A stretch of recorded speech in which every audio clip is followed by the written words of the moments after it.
Hello, and welcome to ADCES's podcast, The Huddle, Conversations with the Diabetes Care Team. In each episode, we speak with guests from across the diabetes care space to bring you perspectives, issues, and updates that elevate your role, inform your practice, and ignite your passion. I'm Kirsten Yale, Director of Research and Development at the Association of Diabetes Care and Education Specialists. It's always a pleasure to be able to talk with longtime ADCES member Jane Seley, who this year was honored with the ADCES Alan Van Son Distinguished Service Award. I sat down with Jane live at the ADCES24 meeting to talk about all the latest in diabetes technology. Tune in to hear about some of the latest developments to look forward to this year. Please note that this episode was recorded at our booth in the exhibit hall, so you may hear some background noise throughout. Jane, welcome to the Huddle. I'm so happy to be here, Kirsten. This is like the highlight of this meeting. Well, I am so glad you let me pull you off of this floor. There's so much going on around here, and I know it can be engaging, I think. So I appreciate you letting me pull you in.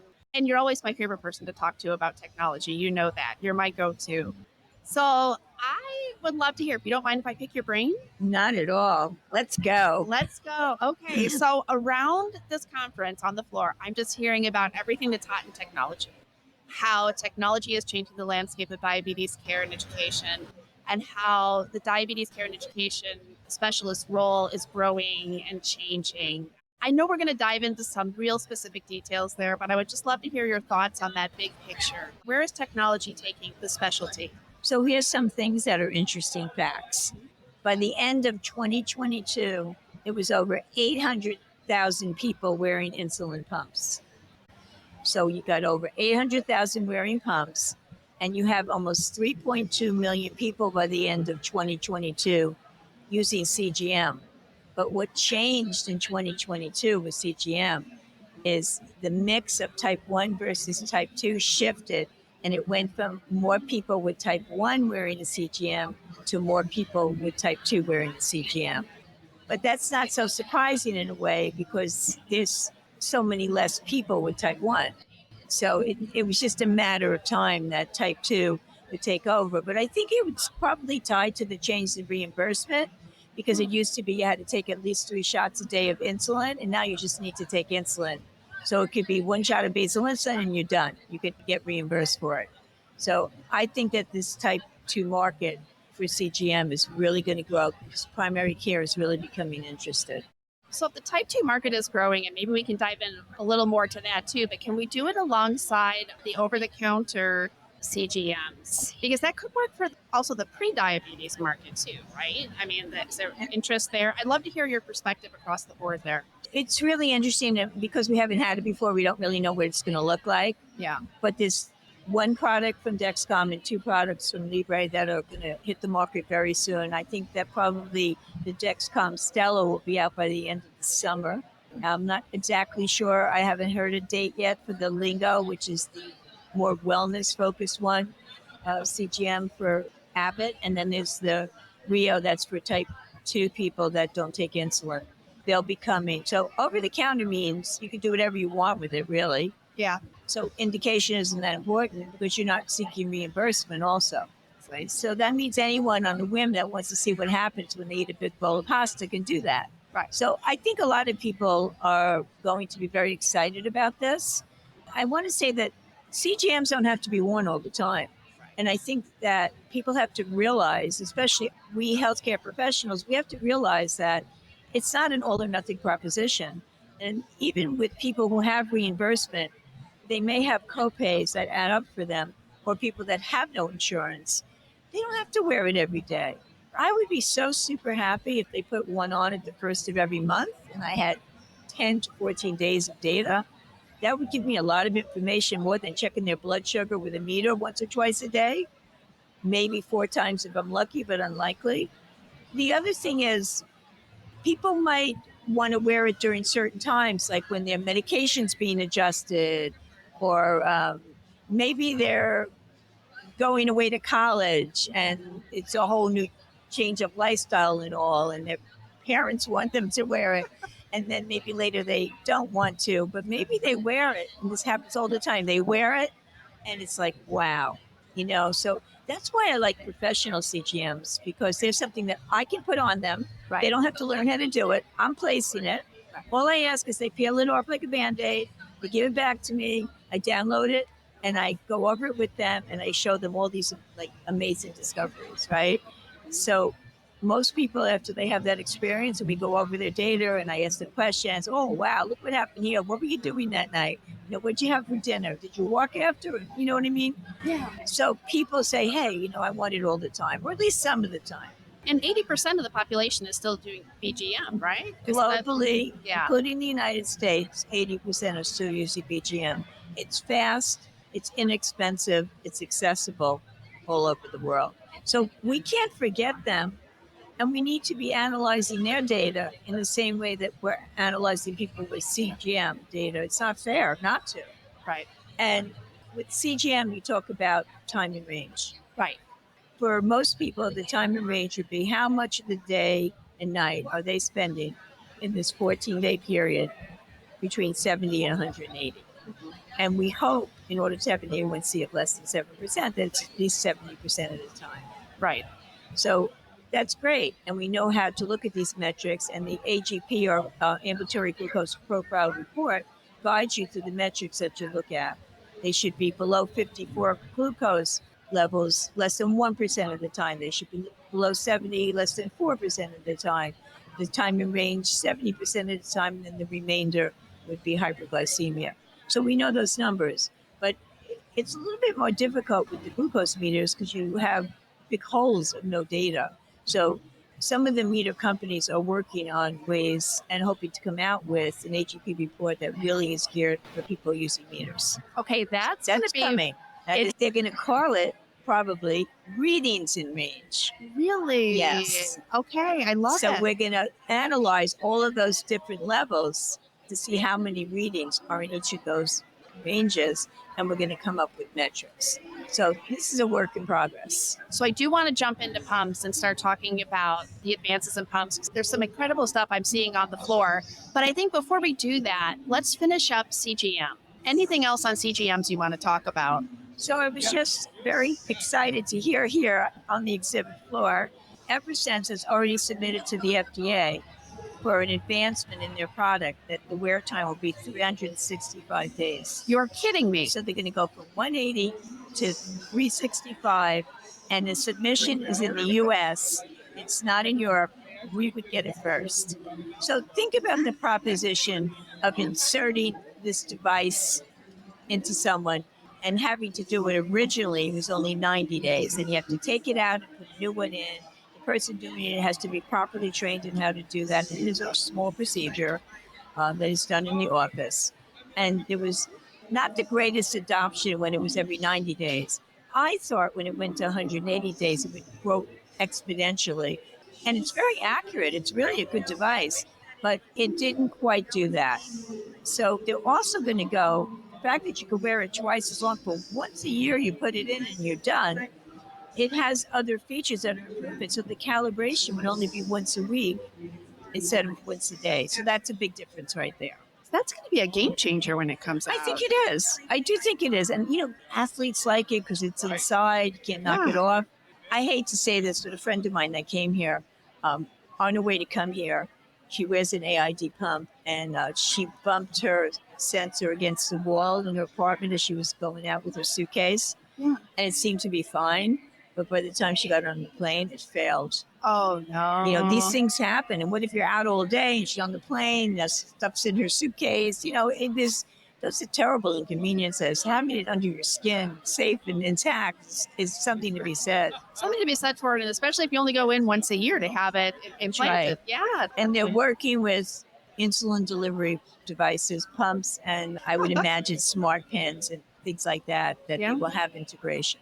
The other thing about ADCES is they have a team of trained people that can do it. So no longer does your practice have to figure out who's going to be doing it or sending them to a competitor hospital down the street, which you're not likely to want to do. But they actually have trainers that are very equipped at doing this and do it on a regular basis. Most of them are nurse practitioners or PAs who can meet up with the patient and put it in.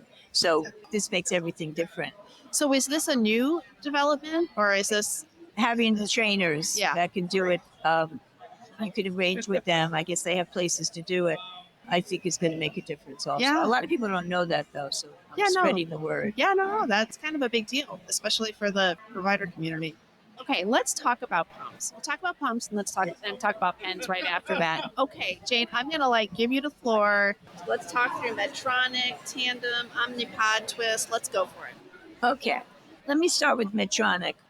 I'm just going to highlight what's new that is making people really happy about it. Yeah. The new sensor right now, the Guardian 4, seems to be quite good. So automated insulin delivery is kind of like a marriage, right? Mm-hmm. You got to have a good pump. You have to have a good sensor, and you have to have a good algorithm. It's those three things together. Yep. So if you don't have a good sensor, all bets are off, right?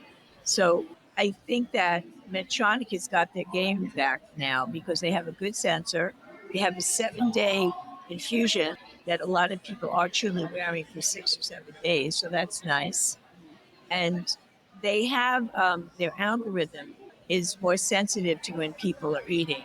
So it's looking at a sudden, increase and the duration of the increase to give you some help with mealtime dosing. We're going to see more and more of that in the future, but all of the pumps are working on that. Medtronic was one of the first ones to get involved with that. So I think that's really cool. Tandem must be on top of the world, that they not only have the T-Slim, but they also have the Mobi using the same Control IQ algorithm. And I think that's a good thing because people are very comfortable with that algorithm and have had really good results with that algorithm. Sometimes when a new product comes out, people are like, wait a minute, let me watch and see. Yeah. They know the other algorithm. I have people on the old basal IQ algorithm, which they're no longer encouraging people to use. They're not really supporting anyone. They won't get off it. People are like that. If it's not broken, it works, they want it. Yeah. So having the Control IQ algorithm in the Mobi, I think is a good thing. Now it has a 5-inch tubing, so it's like a convertible patch to tether, right? Yeah. And it has this cute little thing that goes over it, which you can actually wash and reuse. The number of times varies. I imagine it has to do with your detergent you use and how you wash it. But that saves some money that you don't have to keep getting new ones as often. And you can wear it quite comfortably. It's very light. Oh my God. I can't believe how light it is. It's nothing, even filled. So I have had people really excited about it. It's also very intuitive. A friend came to visit me recently wearing it, and she had just put it on. I was super excited about it. And she's a nurse practitioner herself. And my thing is I want to use it. So the whole day that she spent with me and some other friends, I was policing her. I didn't have to ask her a single question. Yeah. I could figure out everything that I wanted to do. And she made it through the day, so it must have worked. And the other thing is the OP5, many people are very happy with the algorithm. Yeah. But I think what we're most happy about is we didn't really have a true patch pump that had automated insulin delivery. And a lot of people were waiting for that and weren't going to pump therapy. So Jane, what about Beta Bionics? That's a big one too, right? It sure is. And Beta Bionics is going places. First of all, right now, the pump that's available is just insulin delivery, but they're working on, and the studies are beginning soon, on having a dual hormone pump with glucagon. That could wind up being a groundbreaking thing. I know this has been tried in the past, but we never had such stable liquid glucagon like we have now from those former studies. What I like about Beta Bionics is it's a really simple plan for an automated insulin delivery device. And what's simple is that even primary care could start someone on it, because pretty much all they do is have to put the person's weight in and you go. It also makes meal capture very easy because it's based on meal size. And the meal size is either their usual amount of food that they eat or less or more. That's all the decision they have to make of their usual. But it makes it that they don't have to learn how to carb count. That's what's important about this, is they don't have to carb count. It's very simple. I think for people that trust the pump and want to let it just do its thing, they're going to do way better than with injection. So that's what I like about it. So I'm looking forward to that dual hormone, to see the data on that. I don't know when it's going to be a while, and for people to have access to the iLet Beta Bionics pump, because I think it's a very interesting product. or they might switch to it. If they're already using an AID and they're going to the Bahamas for a week, they could switch to it and have the ability to go in the water and everything and not worry about it. And a lot of people do, or the whole summer, or the kid goes to camp for the summer, or, things like that. There's circumstances when people wear it intermittently. I don't care if that makes people happy. It's great to have the flexibility. Right. We're going in the direction of no one size fits all anymore with pump systems. There's going to be more freedom of choice of which sensor you want to use for that pump. So that's where the diabetes care and education specialist comes in, right? Like, this is the key, that the specialty can help you choose the right system for you. So our role has really been elevated with the great integration of pumps and sensors into care, because our colleagues in many disciplines don't have the time and don't have the patient relationships that we already have to get people to use these devices with the most benefit.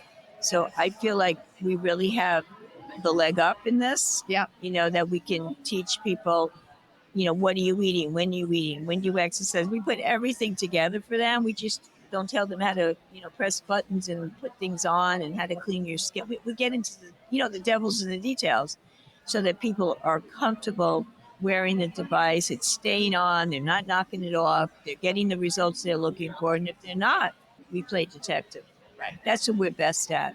So I think that the diabetes care and education specialist is one of the most important people in an endocrine team to get people to get to their goals. So now you said endocrine team. What about primary care? Maybe we should jump over there. Well, primary care has to start taking ownership of CGM and smart pens and caps. So primary care, how do you make that happen? You have to make them comfortable with onboarding the device, having the person understand how to put it on, take it off, and having them understand the report. So you should have them learn how to read an AGP report. They don't have to know all the details.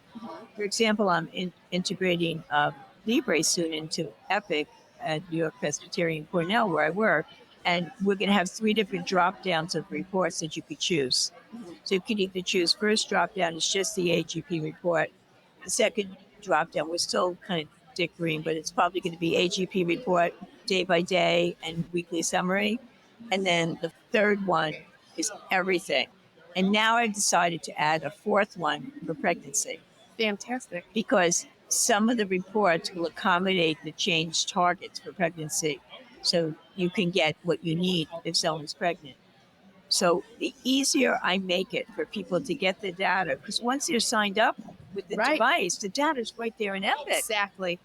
This is what we need, Well, can I ask you, okay, let's just say it's like in this perfect world, if primary care understood the AGP report, understood really what time in range is, and understood how to work with patients, and then let's add in GRI, right? Glycemic risk index. What do you think about that being, if you could measure a glycemic risk index and say, here's the risk. This is when somebody really needs to go see a specialist, right? Like, we can handle you. We can handle this in primary care. But do you think that the GRI could ever indicate, you know what, there's something happening here that's putting you at risk? Right. You need to see an endocrinologist. I think that's where the balance could come in. That would allow primary care to say, like, you can handle this, but it's when it gets to this point that a specialist needs to come in. So let me explain. Okay. I'm so glad you brought this up. So the glycemic risk index was created by a group of really smart people globally for the Diabetes Technology Society. So this was an idea of David Klonoff's. And what they did was they sent out tracings from people's sensors. And you had to evaluate the tracings and say what you thought it meant, right? So people got a series of tracings and they scored them. And then a statistician looked at the scores to see how people jived, where things were high and low and how often. And then he did an amazing job at coming out with a mathematical calculation of all of the metrics in the AGP report. So instead of just saying that someone's time in range, which should be between 70 and 180, is 72%, they can have a million highs and a million lows. That's putting them at risk, right? He came up with a composite score. So he weighed different aspects of the metrics of the very high, the in range, the low, and the very low. And he gave them different rankings based on the severity of how people calculated the risk for people reading these tracings. And then we had a number of meetings with a lot of people to come to consensus on what this all meant and what a report should look like. And then I, of course, opened my big mouth and said, wait a minute. This is going to give a single number that's based on all these factors. How amazing would it be if we could figure out what number would be the tipping point to send the person to endocrine? Exactly.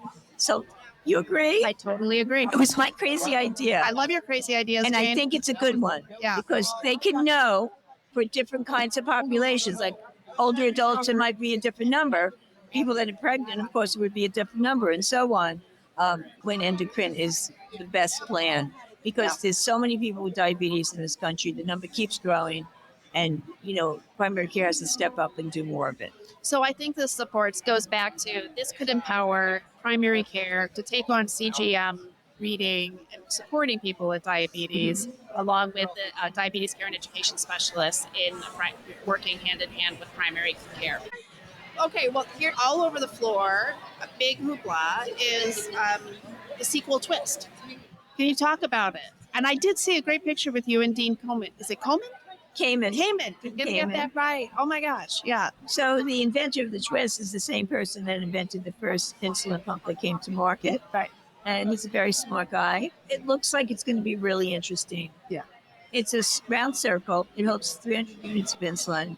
It has a mechanism in it inside that as the insulin comes out, it goes around in a circle and it measures it 4 times. Yep.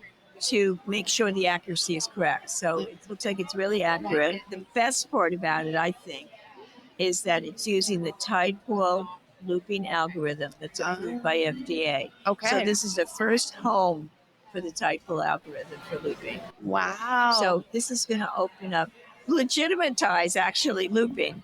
Yeah. Because one of our problems with people that are looping is we can support them, but it's not FDA approved. Exactly. Some people have a real problem with that.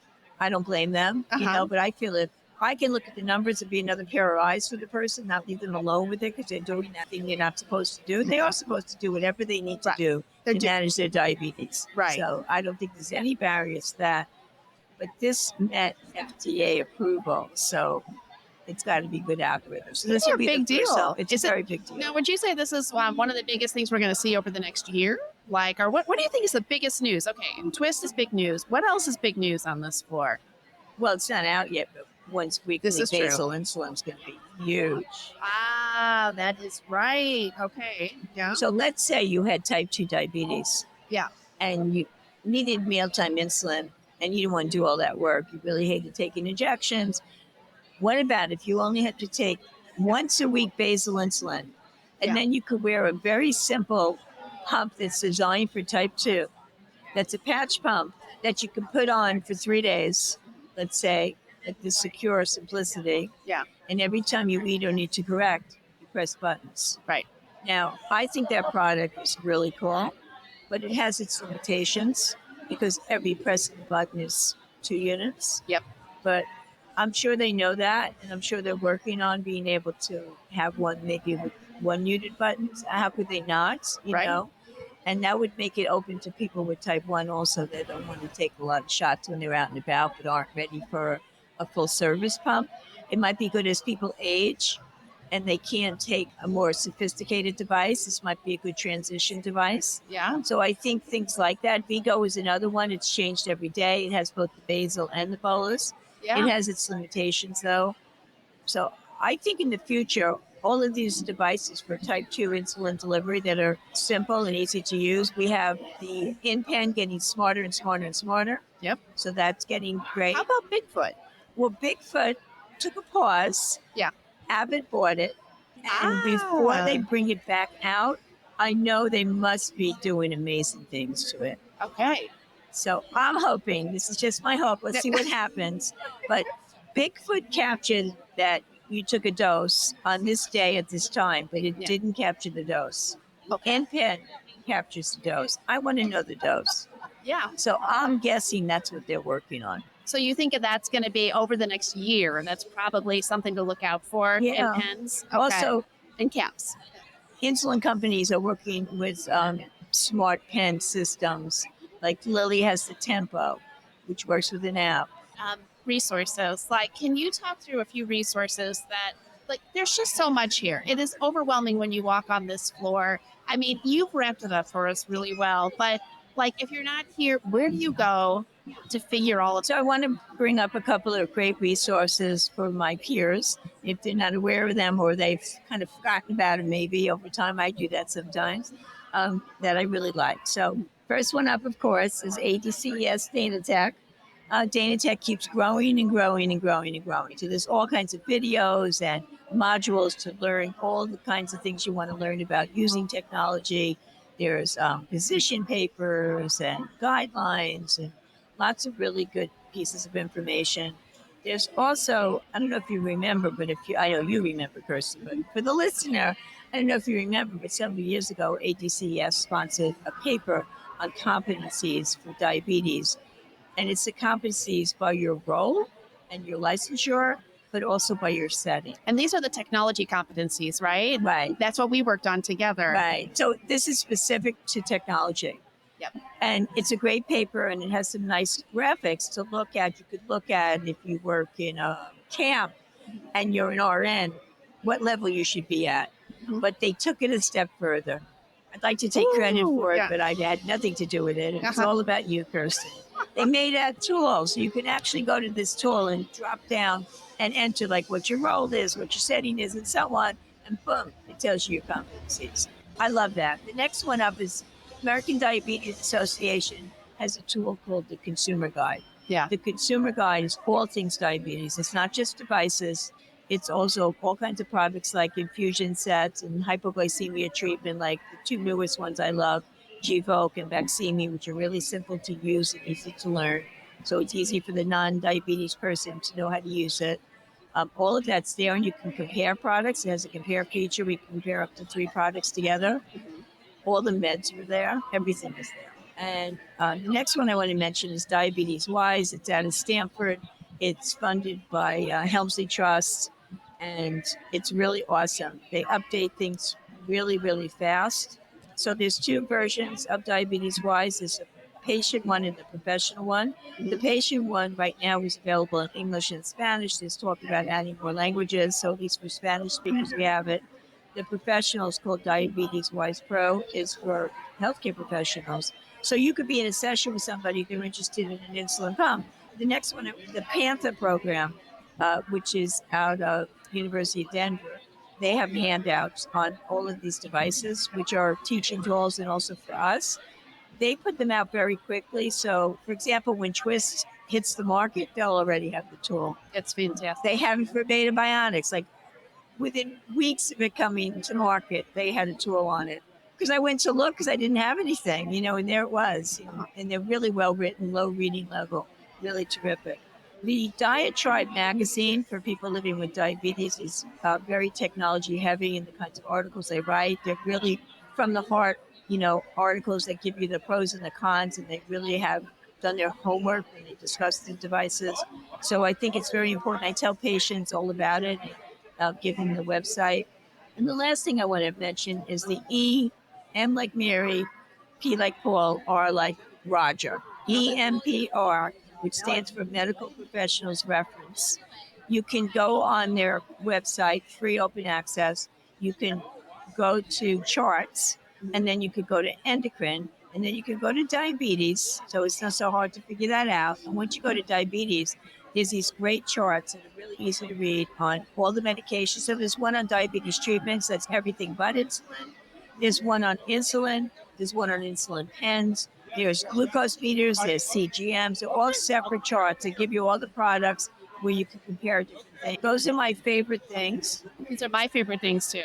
Oh, Yes. really? Of course, Dana Tech is at the top, I have to say. Well, it's at the top of me but too. we appreciate that. So Jane, I hate to do this, but we are totally at the end of our time. If you can leave us with one thing. I mean, I love our conversations. I totally appreciate you letting me pull you off the floor. It's been an amazing talk.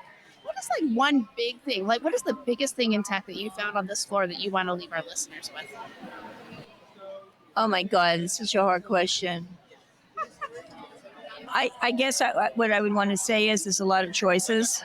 Yeah. And the most important thing is that this has to be the person with diabetes choice, with us guiding them, giving them information, helping them figure out what's for them and what's not, and offering it to everyone. Like, for example, CGM, I should make no assumptions. I should make an effort, especially now we have the over-the-counter and other ways. We have samples in the office we could give people. Everybody should have access to CGMs in this day and age, at least some of the time. We could put professionals on and actually putting it on and downloading it and interpreting it. So I want to make sure that everybody gets offered what's appropriate for them, given their clinical circumstances, what they need and what they can support. Boy, that is, I have no other words to say, but that's very beautiful. And you are honestly reflecting everything that's been on my mind too. As we talk through all of this technology should be for everybody. One size does not fit all. Absolutely. Absolutely. Thank you so much. This was a great conversation. Thank you, Jane. Always a great conversation. And we're going to get to have you on again, right? Of course. Thank you for listening to this episode of The Huddle. Make sure to download the resources discussed on today's episode. You can find them linked in the show notes. And remember, being an ADCES member gets you access to many resources, education, and networking opportunities. Learn about the many benefits of ADCES membership at adces.org/join. The information in this podcast is for informational purposes only and may not be appropriate or applicable for your individual circumstances. This podcast does not provide medical or professional advice and is not a substitute for consultation with a healthcare professional. Please consult your healthcare professional for any medical questions.